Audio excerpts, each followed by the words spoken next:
کیوں انہوں نے بلوچستان کے نوجوانوں کے لیے ڈیلیور نہیں کیا کہ مہارنگ کی ضرورت پڑی؟ اب جب مہارنگ جو نعرے لگا رہی ہیں، مہارنگ جو لوگوں کو سبز باغ دکھا رہی ہیں، تو میں ابھی مہارنگ کو بھی چیلنج کرتا ہوں کہ وہاں اسمبلی کا حصہ بنے، اسمبلی میں آئیں، کل کو لوگوں کے سامنے مہارنگ کی حقیقت بھی آ جائے گی۔ آج اگر مہارنگ کا نیریٹو ایک پاپولر نیریٹو ہے، ان کا بیانیہ ایک پاپولر بیانیہ ہے، وہ اس وجہ سے ہے کیونکہ ابھی تک انہیں موقع نہیں ملا۔ جب مہارنگ کو موقع ملے گا تو وہ بھی لوگوں کے سامنے ایکسپوز ہوں گی۔ ووٹ لیں، لوگوں کے ووٹ سے آئیں، اسمبلی میں بات کریں، لوگوں کو روڈ بند کر کے، دھرنا دے کے، جلسہ کر کر لوگوں کو اشتعال دلانا، لوگوں کو مشتعل کرنا، یہ مسئلے کا حل نہیں ہے۔ مسنگ پرسنز کا مسئلہ اگر حل ہوگا، کمیشن میں حل ہوگا، اسمبلی میں حل ہوگا، پاکستان کے آئین اور قانون کے مطابق حل ہوگا۔ اگر مہارنگ بلوچ کا جلسہ کامیاب ہوا، میں تو اسے کامیاب نہیں سمجھتا، میں تو یہ سمجھتا ہوں کہ وہ عوام کو گمراہ کر رہی ہیں۔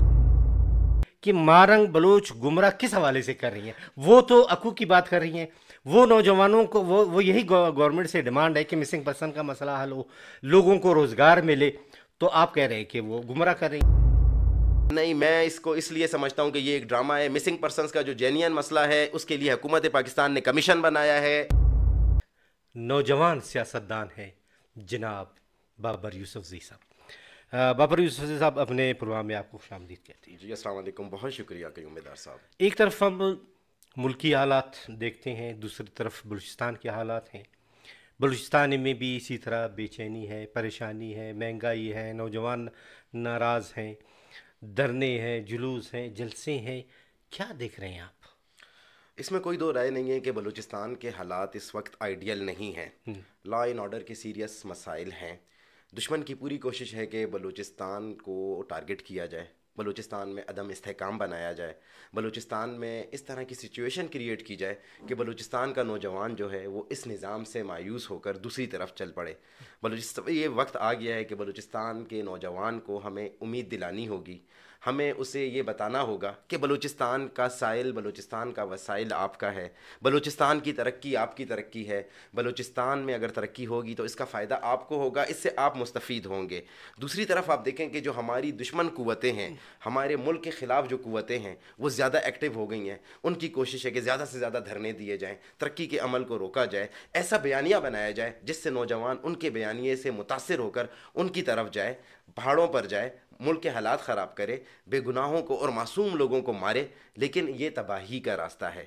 اس ملک کی ترقی کا راستہ یہی ہے کہ ہمیں نوجوانوں کو قومی دھارے میں لانا ہوگا، نوجوانوں کو روزگار دینا ہوگا، روزگاروں کے جو نوجوانوں کے جو روزگار کے مسائل ہیں اس سمیت تمام بنیادی مسائل کو حل کرنا ہوگا۔ لیکن ہم دیکھ رہے ہیں کہ نوجوانوں کو بھی وہ اہمیت نہیں دی جا رہی ہے۔ نوجوان بے روزگار ہیں، بے روزگاری ہے، کتنی پوسٹیں ہیں، ایک گورنمنٹ آ گئی کہ ہم نے 30,000 ہم آسامیاں ہیں ہم پر کریں گے، ایجوکیشن میں اتنی ہے، ہیلتھ میں اتنی ہے۔ موجودہ دور میں بھی اسی حکومت نے بھی یہ دعوے کیے، لیکن جوں کہ وہی حالات ہیں، بے روزگاری بڑھتی جا رہی ہے، نوجوان اور پریشان ہو رہے ہیں۔ لازمی آپ کے گھر میں جب کھانا نہیں ہوگا، آٹا نہیں ہوگا، آپ کے پیٹ میں جب ایک دانہ نہیں جائے گا تو کیا کریں گے؟ ڈاکٹر صاحب، میں آپ سے اس بات پر اتفاق کرتا ہوں اور میں آپ کی یہ بات بالکل مانتا ہوں۔ جب ایک نوجوان جو اپنی 16 سالہ زندگی اپنی تعلیم پر لگاتا ہے، اپنے گھر کے جو ہے نا حالات سے لڑتے ہوئے تعلیم حاصل کرتا ہے، اور اس کے بعد جب اعلیٰ ڈگری ہوتی ہے، اس کے بعد جب اس کو روزگار نہیں ملے گا تو وہ پتھر تو نہیں کھائے گا، لازمی بات ہے وہ اس طرف جائے گا جو ہے تباہی کا راستہ ہے۔ لیکن ہمارے نوجوانوں کو مایوس نہیں ہونا ہے۔ میں اس بات کو بھی مانتا ہوں کہ صوبائی حکومت نوجوانوں کو روزگار دینے میں ناکام ہوئی ہے۔ جو صوبائی حکومت سے امیدیں تھیں وہ امیدیں اب تک پوری نہیں ہوئی ہیں۔ آپ دیکھیں کہ پچھلے 1 سال میں بلوچستان میں دہشت گردی کے واقعات بڑھے ہیں، بلوچستان میں دہشت گردی زیادہ مضبوط ہوئی ہے، بلوچستان میں دہشت گرد زیادہ مضبوط ہوا ہے۔ اس کی وجہ یہی ہے کہ جو ہمارے نوجوان ہیں وہ مایوس ہیں۔ میں پھر یہ کہہ رہا ہوں کہ نوجوانوں کو روزگار دینا ہوگا۔ ہم نے سب سے بڑا جو ایک ظلم بولے میں سمجھتا ہوں وہ یہ کیا کہ ہم نے بارڈر سے، ہمارے نوجوان بارڈر سے ٹریڈ کر رہے تھے، بارڈر سے تجارت کر رہے تھے، بارڈر سے روزگار حاصل کر رہے تھے۔ ہم نے بارڈرز کو بند کر دیا، بارڈر ٹریڈ بالکل ختم ہو گئی۔ ہو سکتا ہے کہ وہ بارڈر ٹریڈ سے جو ہے دہشت گردوں کو فائدہ ہوتا ہو، اسمگلنگ ہوتی ہو۔ ہم اسمگلنگ کو فیور نہیں کر رہے، ہم دہشت گردوں کی کسی سے موو کو فیور نہیں کر رہے، لیکن آپ کوئی اس کا جو ہے نا میکینزم بناتے کہ بارڈر ٹریڈ کو لیگلائز کرتے کہ نوجوانوں اس سے زیادہ مستفید ہوتے۔ اب 30 لاکھ نوجوان بارڈر پہ بے روزگار ہوا ہے۔ اب وہ جب 30 لاکھ لوگ ایسے ہیں جو نہ حالی کوالیفائڈ ہیں، نہ جن کے پاس کوئی ہنر ہے، نہ جن کے پاس کوئی ٹریننگ ہے، وہ تیل کے کاروبار سے وابستہ تھے۔ اب جب وہ بے روزگار ہوئے تو انہوں نے کہیں اور تو اپنے آپ کو انگیج انگیج کرنا ہے. ہمارے جو ملک دشمن قوتیں ہیں انہوں نے اپنے ساتھ انگیج کر لیا ہے. تو اگر ہم نے ملک کے اندر استحکام لانا ہے, امن لانا ہے, نوجوانوں کو ہمیں روزگار دینا ہوگا اور نوجوانوں کے مسائل کو ہمیں حل کرنا ہوگا. لیکن ہم دیکھ رہے ہیں کہ بارڈر اتنے مضبوط نہیں ہیں, شہروں کو مضبوط کر رہے ہیں. اب جو ہمارے لینڈ ایجنسیز کے کارندے ہیں وہ بارڈر کو مضبوط کریں, خاردار تاریں بھی لگا دی ہیں, سمگلنگ وہیں سے ہو رہی ہے. آپ اس کو چھوڑ کر آپ کوئٹہ کے قریب چیک پوسٹ لگا دیا, لگ پاس پہ لگا دیے, یہاں پہ لوگوں کو روک رہے ہیں. اور پورے بلوچستان کے آدھے یعنی ایران کے بارڈر سے اب کوئٹہ کے بارڈر تک وہاں پہ چھٹی ہے, اور یہاں پہ بارڈر آپ بند کر رہے ہیں, یہاں پہ کسی کو گھسنے نہیں دے رہے ہیں.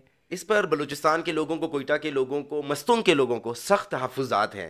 میں خود گیا ہوں, مستونگ کے لوگوں سے ملا ہوں. لک پاس پہ جب وہ گھنٹوں وہاں پر کھڑے ہوتے ہیں, وہ چیکنگ کر رہے ہوتے ہیں, وہ اس کو اپنی بے عزتی محسوس کرتے ہیں. ہماری مائیں, ہماری بہنیں وہاں پر چیکنگ کروانے کے لیے گھنٹوں وہاں پر وہ راستہ بلاک ہوتا ہے. اگر حکومت نے اسمگلنگ کو کنٹرول کرنا ہے, میں آپ کی بات سے اتفاق کرتا ہوں, بارڈرز پہ آپ جو ہے نا اسمگلنگ کو کنٹرول کریں. یہ بارڈر فورسز کا کام ہوتا ہے کہ انہوں نے اسمگلنگ کو کنٹرول کرنا ہے.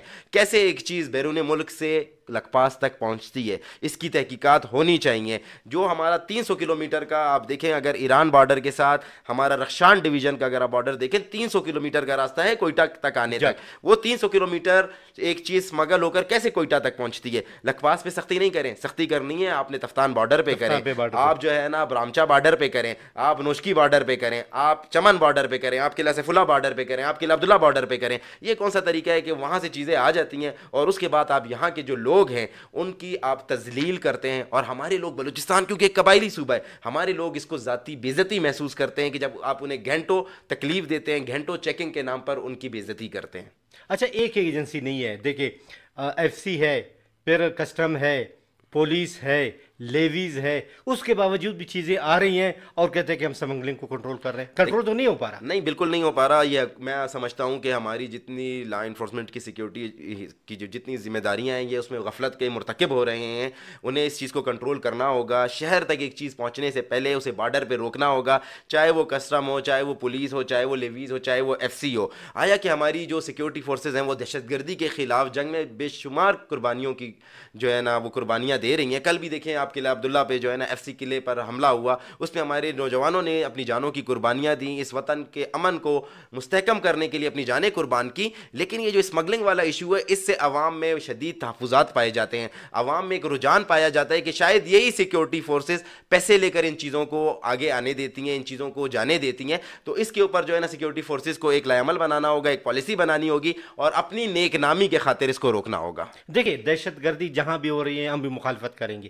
آپ دہشت گردوں کے خلاف اقدامات کریں, لیکن عام شہری جو بے روزگار نوجوان ہیں, جو تیل سے وابستہ ہیں, جو باقی چیزیں, ایون ٹکی, ٹافیاں, بسکٹ, سبزیاں سب ایران سے آ رہی ہیں. آپ کوئٹہ سے اگر لے جائیں تفتان بارڈر اور یا ڈالبندین وغیرہ میں, وہاں پہ یہاں سے لے جائیں تو مہنگی ہیں, وہاں سے سستی پڑتی ہیں. جی بالکل, اس کے باوجود آپ پابندیاں لگا رہے ہیں. میں آپ سے اتفاق کرتا ہوں کیونکہ ایران جو ہے ہمارا پڑوسی ملک ہے, اور ہم جو ہے پاکستان میں کوئی ایسی پروڈکشن فیکٹریز نہیں ہے جو وہاں پر یہ اشیاء خردونوش کی چھوٹی موٹی چیزیں بنا سکیں. جیسے آپ کو پتہ ہے کہ ہمارے جو دور دراز علاقے ہیں وہ بہت پسماندہ علاقے ہیں, تو یہ چیزیں واقعی ایران سے آتی ہیں. تو حکومت کو یہ چاہیے کہ ان چیزوں کو لیگلائز کر دے, ایک ایسا میکینزم بنا دے, اس میں اشیاء خردونوش کی جو چیزیں ہیں ان کے اوپر ٹیکس لگا دے, لیکن ان کو ایسے لیگلائز کر دے کہ لوگوں کو یہ چیزیں اسمگل کرنے کی ضرورت نہ ہو. اور یہ چیزیں پاکستان میں نہیں, یہ بلکہ ہمارے پاس یہاں سے افغانستان تک یہ چیزیں آگے جاتی ہیں. تو کوئی ایسا میکینزم بنا دے جس کے اوپر ٹیکس لگنے کے بعد یہ چیزیں لیگلائز ہو جائیں, ہمارا نوجوان بھی اس سے روزگار حاصل کر سکے, ہمارے نوجوان کو بھی فائدہ ہو اور ملک کی خزانے کو بھی فائدہ ہو. اچھا, دوسری بات یہ ہے, دیکھیں کہ ابھی 25 جنوری کو جو مارنگ بلوچ نے جلسہ کیا ڈالبندین میں, رخشان ڈویژن ہے, یہ سارے وابستہ ہے بارڈر سے. اچھا, ان کا جلسہ کیوں کامیاب ہوا؟ کتنے لوگ تھے, خواتین, نوجوان. وجوہات یہی ہے کہ ان کو روزگار نہیں ہے اور بارڈر بند ہے. یہ وجوہات ہے کہ جب آپ کو آپ کی چیزیں نہیں ملتی, آپ کے حقوق نہیں ملتے, تو آپ لازمی نعرہ بازی کریں گے, اپنے حقوق کے لیے لڑیں گے. میں آپ سے اس بات پر اتفاق کرتا ہوں، اگر مہارنگ بلوچ کا جلسہ کامیاب ہوا، میں تو اسے کامیاب نہیں سمجھتا، میں تو یہ سمجھتا ہوں کہ وہ عوام کو گمراہ کر رہی ہیں. لیکن اگر لوگ ان کے جلسے میں گئے ہیں تو یہ وہ لوگ تھے جو پہلے کہیں نہ کہیں انگیج تھے، کسی کاروبار کے ساتھ وابستہ تھے، ان کی زندگی میں اس کاروبار کی کوئی اہمیت تھی، وہ کاروبار کر رہے تھے. اب جب وہ بالکل فارغ ہوں گے، ان کے پاس کرنے کے لیے کچھ نہیں ہوگا، جیسے میں نے آپ کو پہلے کہا، وہ ریت تو نہیں کھائیں گے، وہ پتھر تو نہیں کھائیں گے، وہ اسی طرح کی ایکٹیویٹیز میں جائیں گے اور ایسے لوگوں کو پروموٹ کریں گے. تو ہماری ریاست کو، ہماری حکومت کو سوچنا ہوگا کہ ایسے لوگ جو ملک کو نقصان پہنچانا چاہتے ہیں، صوبے کو نقصان پہنچانا چاہتے ہیں، ان کو کس طریقے سے کاؤنٹر کرنا ہے. یوسف زئی صاحب کہ مارنگ بلوچ گمراہ کس حوالے سے کر رہی ہیں؟ وہ تو حقوق کی بات کر رہی ہیں، وہ نوجوانوں کو وہ یہی گورنمنٹ سے ڈیمانڈ ہے کہ مسنگ پرسن کا مسئلہ حل ہو، لوگوں کو روزگار ملے، تو آپ کہہ رہے ہیں کہ وہ گمراہ کر رہی ہیں؟ نہیں، میں اس کو اس لیے سمجھتا ہوں کہ یہ ایک ڈرامہ ہے. مسنگ پرسنس کا جو جینین مسئلہ ہے، اس کے لیے حکومت پاکستان نے کمیشن بنایا ہے. مسنگ پرسنس کے جو لواحقین ہیں اس کمیشن میں پیش نہیں ہوتے، اس کمیشن کے سامنے نہیں جاتے، اور جو مہارنگ صاحبہ جن مسنگ پرسنس کا نام لیتی ہیں وہ اکثر دہشت گردی کی کارروائیوں میں ملوث پائے جاتے ہیں. لیکن یہ کمیشن پہلے بھی بنا، اختر مینگل بھی تھے اس کمیشن میں، انہوں نے بھی کوشش کی، ڈاکٹر مالک صاحب بھی تھے، ڈاکٹر مالک صاحب نے تو باقاعدہ وہ جو پہاڑ پہ ان سے بھی بات چیت کی، لیکن ان کو بھی ناکام بنا دیا. لیکن ڈاکٹر مالک صاحب اس صوبے کے وزیر اعلیٰ تھے، چیف ایگزیکٹو تھے، انہوں نے جو کام کیا وہ آئین اور قانون کے مطابق کیا. مہارنگ بلوچ صاحبہ اگر سمجھتی ہیں کہ مسنگ پرسنس کا کوئی ایشو ہے تو وہ آئیں کمیشن میں پیش ہوں، وہ آج تک کمیشن میں بھی پیش نہیں ہوئی. اگر وہ سمجھتی ہیں کہ وہ بلوچستان کی آواز ہیں، بلوچستان کی لیڈر ہیں، آئیں وہ الیکشن کانٹیسٹ کریں، ووٹس لیں، لوگوں کے ووٹ سے آئیں، اسمبلی میں بات کریں، لوگوں کو روڈ بند کر کے، دھرنا دے کے، جلسہ کر کر لوگوں کو اشتعال دلانا، لوگوں کو مشتعل کرنا، یہ مسئلے کا حل نہیں ہے. مسنگ پرسنس کا مسئلہ اگر حل ہوگا، کمیشن میں حل ہوگا، اسمبلی میں حل ہوگا، پاکستان کے آئین اور قانون کے مطابق حل ہوگا. لیکن دیکھیں آج بھی وہ اس وجہ سے لیڈر ہیں کہ آج ہمارے بلوچستان کے سب سے بڑے لیڈر اختر جان مینگل ہے، دوسری طرف ڈاکٹر مالک ہیں. اختر مینگل نے یہی کہا کہ اگر مارنگ چاہیں تو ہم اس کے ساتھ اس کے پیچھے جانے کے لیے تیار ہیں، اور اگر وہ نہیں چاہتے تو ہم اس کے لیے دعا گو ہیں. اس کا مطلب ہے کہ اس نے اپنے لیے ایک سپیس بنا لیا ہے. دیکھیں، جس طرح آپ نے کہا کہ اختر مینگل صاحب، ڈاکٹر مالک صاحب وہ اب ان کے پیچھے جا رہے ہیں، تو یہی قوم پرست جماعتوں کے جو سربراہ تھے، سردار اختر مینگل صاحب وہ میرے لیے قابل احترام ہے، ڈاکٹر مالک صاحب وہ میرے لیے قابل احترام ہے، وہ صوبے کے وزیر اعلیٰ رہے ہیں. کیوں انہوں نے اتنا ڈیلیور نہیں کیا؟ دونوں رہے. لیکن آپ نے دیکھیں اسمبلی کی بات کی، اختر مینگل بھی تو اسمبلی میں تھی، اسی وجہ سے تو انہوں نے استعفیٰ دیا کہ میری بات نہیں سنی جاتی. جب بات نہیں سنی جاتی تو اسمبلی میں جانے کا فائدہ کیا؟ دیکھیں، جب آپ وزیر اعلیٰ تھے آپ نے استعفیٰ نہیں دیا، جب آپ وفاقی وزیر تھے اس ٹائم آپ نے استعفیٰ نہیں دیا. اب جب آپ اسمبلی میں سمپل ایم این اے ہیں اور آپ کو پتہ ہے کہ آپ کے اسمبلی میں صرف 2 ہی ممبر ہیں، آپ استعفیٰ دیتے ہیں. اگر آپ وزیر ہوتے اور اگر آپ استعفیٰ دیتے، جیسے پچھلی حکومت میں آپ کے پاس بہت سارے اختیارات تھے، وفاقی حکومت کے اتحادی تھے، پھر آپ کی بات کا وزن ہوتا. اس وقت میں سمجھتا ہوں سردار صاحب کا اسمبلی میں رہنا ضروری ہے، کیونکہ وہ ایک پارلیمنٹیرین ہے، سیاست انہیں کرنی چاہیے، لیکن اسمبلی سے جانے والا راستہ بہترین راستہ نہیں ہے. لیکن دیکھیں اسی اسمبلی کے لیے لوگ اربوں کربوں روپے خرچ کر کے آتے ہیں. ہمارے پیراشوٹرز کہاں سے آئے؟